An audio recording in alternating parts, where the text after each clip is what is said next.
किसी की आत्मा दुखाना नहीं चाहता, फिर भी बोलना मेरी मजबूरी है क्योंकि मालिक का आदेश है। परमात्मा के आने से पहले पहले पुण्यात्माओं, ये नकली सोने चांदी के गहने त्याग दो। अरे ये कचकड़े के, ये प्लास्टिक के चूड़ियां, ये क्यों पहनते हो फालतू में? ये किसको अच्छी लग रही हैं? हमें तो अच्छी नहीं लगती यहाँ पे, तो फिर किसको दिखाने के लिए? किसको? ना तो हमारे भगवान को अच्छे लगते हैं, ना हम भाई बहनों को अच्छे लगते हैं। क्यों पहनते हो? कौन से दिन छोड़ोगे?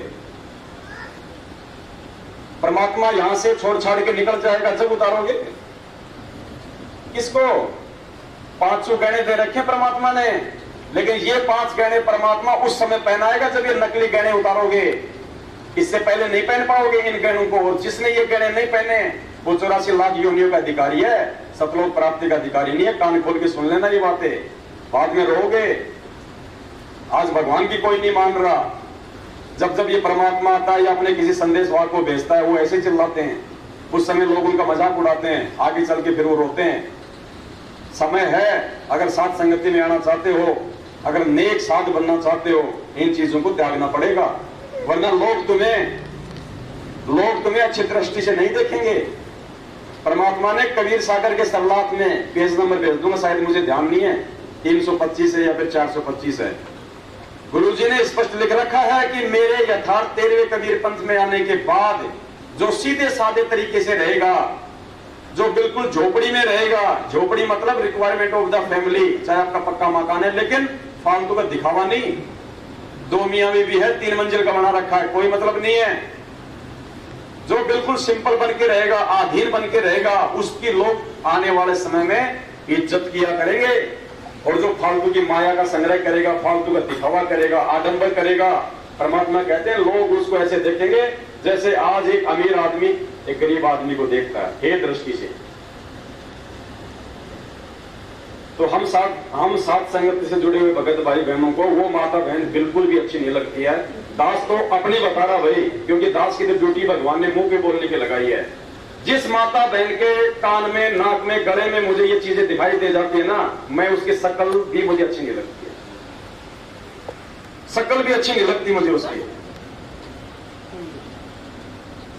क्योंकि ये उतारे बिना आप परमात्मा को आप प्यारे नहीं हो सकते। और जो परमात्मा को प्यारा नहीं हो, फिर मेरा क्या लगे भाई, हमारा क्या लगेगा वो? ये भाई बहन सबके लिए हमने भगत बनने का, साधु सोई जो सीधा चाल है। पुण्यात्मा, परमात्मा पाना है, ये लास्ट एंड फाइनल मौका है, लास्ट एंड फाइनल। परमात्मा कहते हैं युग युगांतरों के बाद ऐसा मौका मिलता है, इसीलिए भगवान कहते हैं यो सौदा फिर नाही रे संतो, यो सौदा फिर नाही। और ये आत्मा उस समय तक उस परमात्मा को नहीं पुकारेगी हृदय से, जब तक पहले आप एक भगत ना बन जाएं। और उस समय तक ये परमात्मा की, उस आत्मा की कोई पुकार नहीं सुनेगा जब तक वो आत्मा उस पुकार के लायक ना हो जाए। वो विरह, वो पीड़ा जब तक हमारे अंदर ना प्रकट हो जाए। और जब विरह और पीड़ा प्रकट हो जाएगी तो मिट्टी लगेगी मेरा भाई की तरह, ये सोने चांदी, ये नकली, ये गहने गाठी, ये चूड़े चामटी। फिर क्या हमारे में क्या अंतर है? एक जगत वाली औरत को खड़ा कर दो, एक हमारी साथ संगत वाली मां बहन को खड़ा कर दो।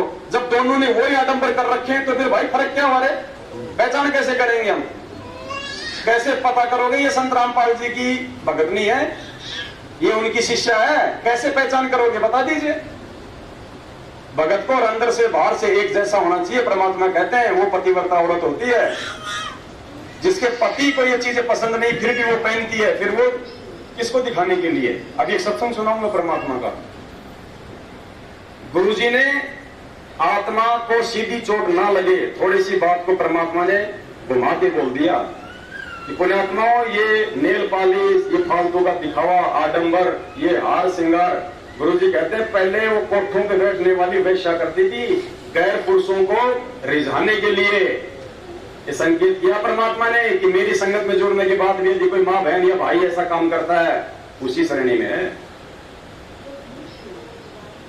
शब्द सैन सतगुरु की पहचान है, वो पाव है अटल सुहागर है। परमात्मा सीधी नहीं कहेगा।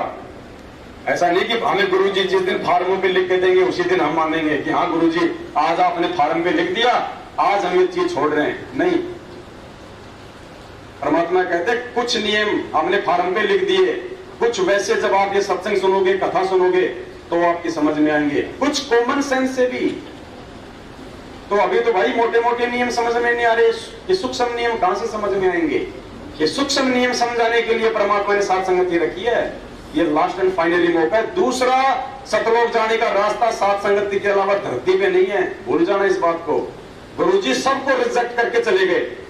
जैसे परमात्मा ने सतलोक से हमारे को रिजेक्ट किया और यहां से निकाल दिया, फिर उस दयालु परमात्मा को हम पे थोड़ी आ गई मेहर आ गई, थोड़ी सी दया आ गई, फिर आज नीचे आके हमारे को संभाल लिया।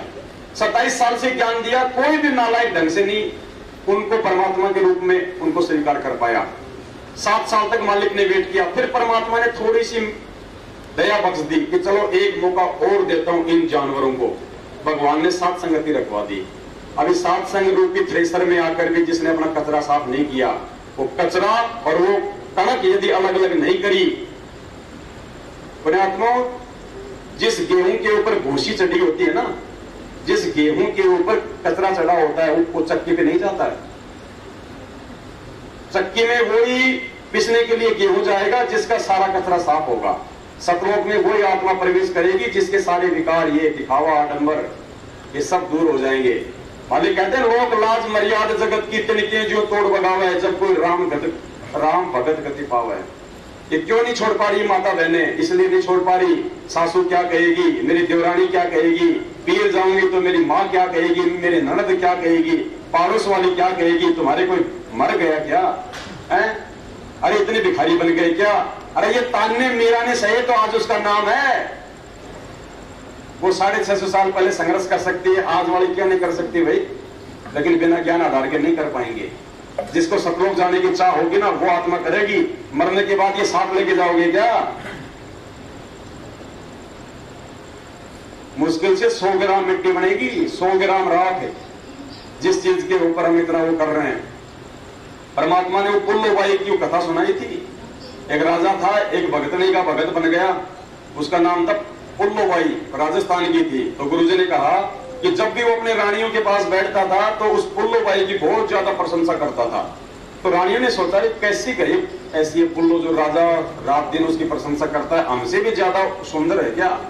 जबकि राजा दूसरे भाव से उसकी प्रशंसा करता था, उसके ज्ञान के आधार से।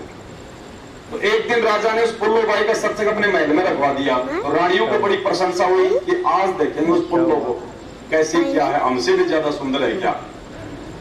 तो रानियों ने गहना गाठी पहन पान के बिल्कुल लाल पीली हो रखी मेकअप करके। अब वो पुल्लो बेचारी मेरी जैसी आई ऐसे सिर पे मार के मंडा सा और बैठ के सत्संग करने लगी। तो रानियां हंसने लग गई, बोली ये है क्या वो पुल्लो?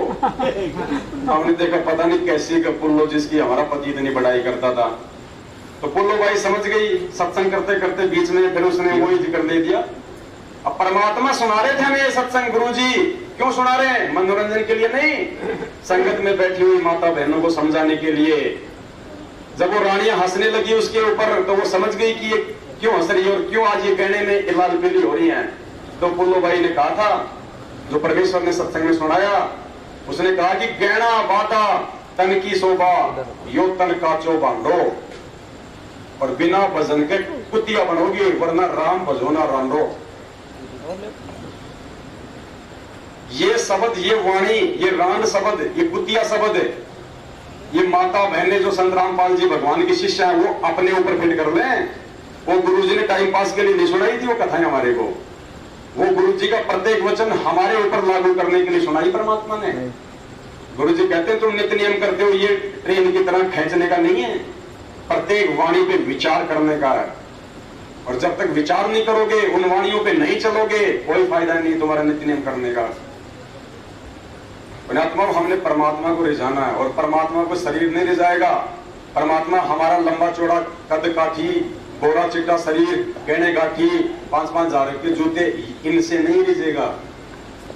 परमात्मा देखता मेरी आत्मा सतलोक जाने के लिए कितनी तैयार हुई है, उसके अंदर कितनी आधीनी, कितना प्रेम और कितना मान बढ़ाई से वो दूर हुई है।